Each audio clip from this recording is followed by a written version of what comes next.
ICT Rwanda, isoko y'ubumenyi bugezweho mu ikoranabuhanga. Hello my people, nizere ko mumeze neza. Nakeka noneho urabona kuri screen yawe akantu tukuzaniye. Tugiye kureba se ni gute wakora Google AdSense account ukajya uhembwa na YouTube. Dore ko udafite Google AdSense account nta mafaranga ntamba wabona kuri YouTube kuko niho aca. Tugiye gusubiza ikibazo cy'umukunzi wacu watubajije ngo ese mufite YouTube channel ariko gukora Google AdSense account bikaba byaranze. Yarapayinze agezemo hagati bamuha gukora Google AdSense account biramunanira. Ese tugiye kureba ni gute wabikora kugira ngo ubashe gutangira kubona amafaranga aturutse kuri YouTube. Dore ko ibi bintu akenshi bikorerwa amafaranga, ahubwo uhamagara umuntu kuba ari kuvuga ati bisaba nkahe gutyo kumva ari kukunaniza. Ariko nkaha kuri ICT Rwanda turabikora kugira ngo ubashe kubona ya mafaranga wagatakaje uyaha abandi, nawe wabyikorera ya mafaranga ukayakoresha mu zindi business zawe. None reka turebe ese umukunzi wacu ni gute yatubajije. Yaratubajije ati hello ICT Rwanda, dukunda ibiganiro mukora, mfite ikibazo cya monetize kuri YouTube channel yanje, gufungura Google AdSense byaranze, ese mwadufasha murakoze.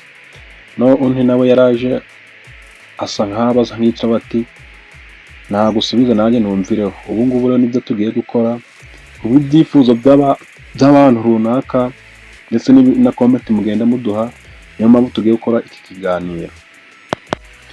Dore ko yanyohereje na screenshot yuko yabikoze bikagenda bimugora, ariko turi ngaha kugira ngo tumufashe abonereho ndetse n'abandi bantu bari ku ruhande, abakunzi bacu nabo bagenda babibona ko bigenda bikorwa akantu ku kandi.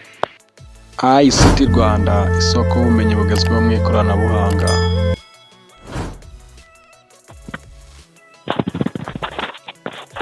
Noneho icyo uri bukore uraza muri Google Chrome, ifungure.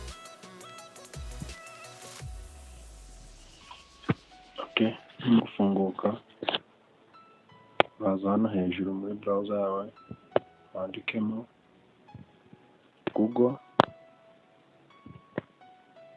AdSense account.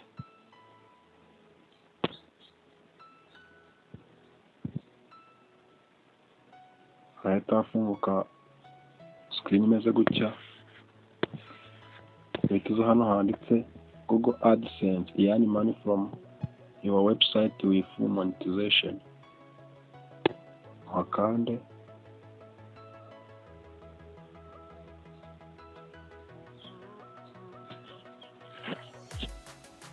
urahita ugera ahantu hameze gutya, harimo utuntu twinshi ariko akavidewo ko twayigira nkende. Reka tuza hano handitse get started. Nshuti yanjye ndagusaba nimba uri mushya kuri iyi channel gukora subscribe, share na like kugira ngo abandi babashe kubona akantu, kuko ntabizi neza nimba ufite YouTube ukeneye gukora monetization kandi ntabwo wakora monetization udafite Google AdSense account, dore ko ariyo YouTube ikoresha mu guhemba buri muntu wese ufite YouTube channel. Reka dukanda hano hari Google, hano handitse get started.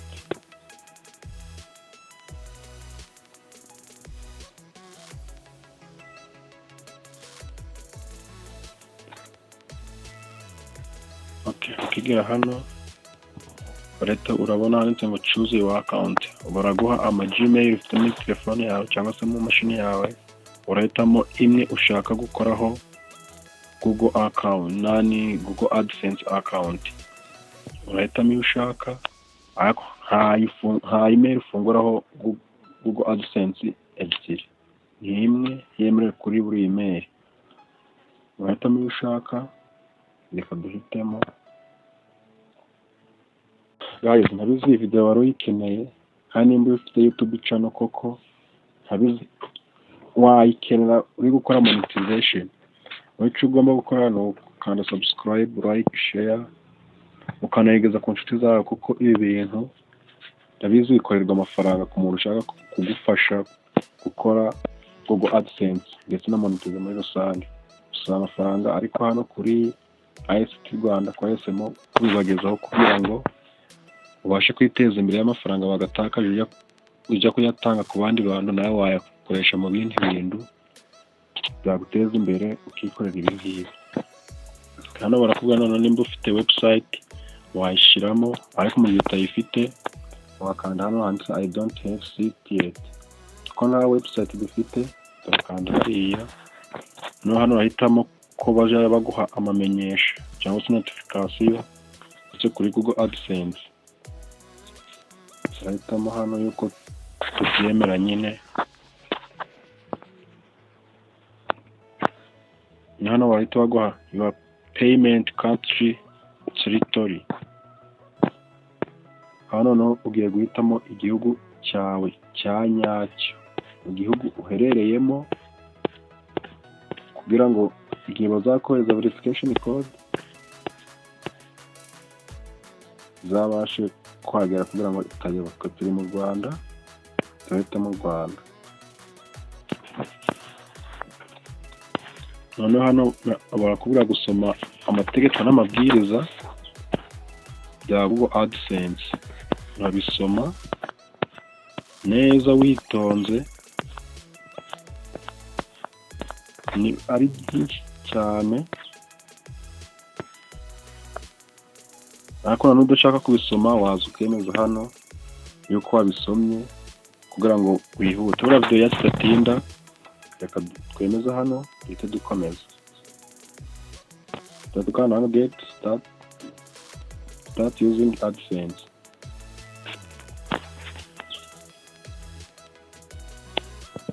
Urabona ko AdSense yacu irafungutse. Guys, aka kantu ndabizi wari ugakeneye. No urabona hahandi batubwiye ngo tugomba kwemeza kugace tubona notification z'ahandi waturutse, kuko hano wese baduha notification kano kukazogera k'umutuku. Reka turebe ni iyi notification. Urabona ko ari notification yo muri Ukraine, aho bavuze ko monetize uri muri Ukraine byapozinze nyine kubera ko ari ikibazo cy'intambara. Urabona ko buri kantu kose kabaye ku bijyanye na monetize barakakubwira. Noneho nshuti yanje, aha hantu tugeze niho ruzingiye, niho account yawe iba yubakiye. Urabona ni utuntu dutatu bagusaba gukora,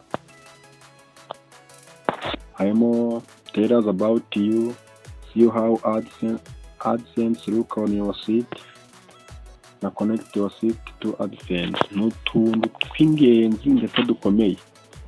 Nimba wakunze iyi video kora like, natubwiye muri comment ukuntu wabibonye, kuko utu tuntu ariko dukomeye umuntu yadukoraho video ubutaha. Wowe tubwiye muri comment se dukomeze nimba wakunze iyi video, kuko ni utuntu tw'ingenzi cyane cyane. Kandi wenda dufungure kamwe turebe n'imbere ngo bimeze bite, ariko wowe wandika muri comment ngo bimeze bite, nimba twakomeza tukazadukoraho no kubutaha na tukara.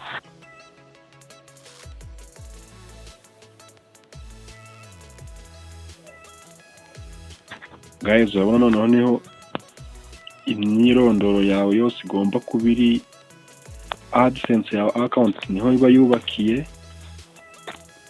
Guys, wombwira muri comment dukomeze cyangwa se tudukomeze. Reka dusubire inyuma kugira ngo utu tuntu tuzadukoreho ubutaha, kuko urabona account yafungutse ariko ntabwo iraba neza 100%.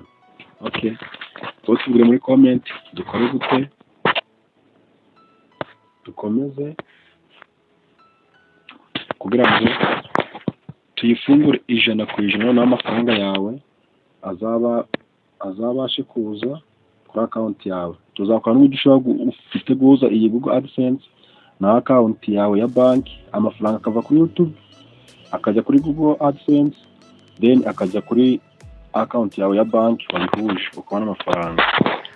Gukora monetize bisaba kugira ngo ubu ufite iyi Google AdSense, kuko niyo cy'amafaranga yose ava kuri YouTube.